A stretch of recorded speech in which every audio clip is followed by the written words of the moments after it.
Una sa ating mga balita ngayong hapon, nirespondihan ng UNTV News and Rescue Team ang magkakahiwalay na aksidente sa Bacolod, Cavite at Quezon City.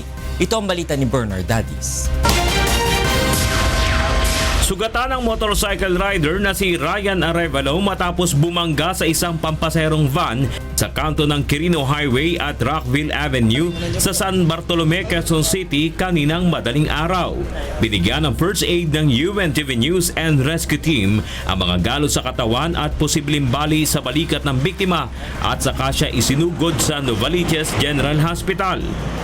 Sa Cavite, 3 naman ang nasugatan sa banggaan ng tricycle at motorsiklo sa kahabaan ng Congressional Avenue, Barangay Salitran 3, Dasmariñas City, Cavite, kaninang alauna ng madaling araw.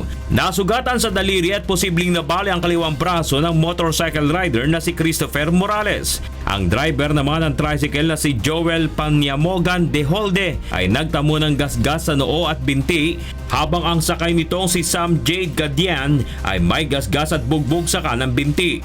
Matapos napatan ng first aid ang mga sugat ng biktima ay inihatid na ng UNTV Rescue sina Morales at Gadiane sa De La Salle University Medical Center, habang ang Dasmariñas City Ambulance na ang nagdala kay De Holde sa ospital.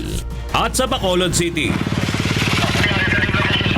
nagtamo ng bukol at gasgas sa ulo ang 45 anyos na si Jose Danlidia matapos bumangga ang minamanehong kotse sa nakaparadang 10-wheel truck sa Negros South Road, Barangay Sumag-ag, Bacolod City, pasado las 10 kagabi. Ayon sa biktima, nakaidlip siya kaya siya bumangga sa likurang bahagi ng truck. Matapos lapatan ng pangunang lunas, ay nihatid na si Mang Jose sa South Bacolod General Hospital. Bernard Dadis, UNTV News and Rescue, Philippines.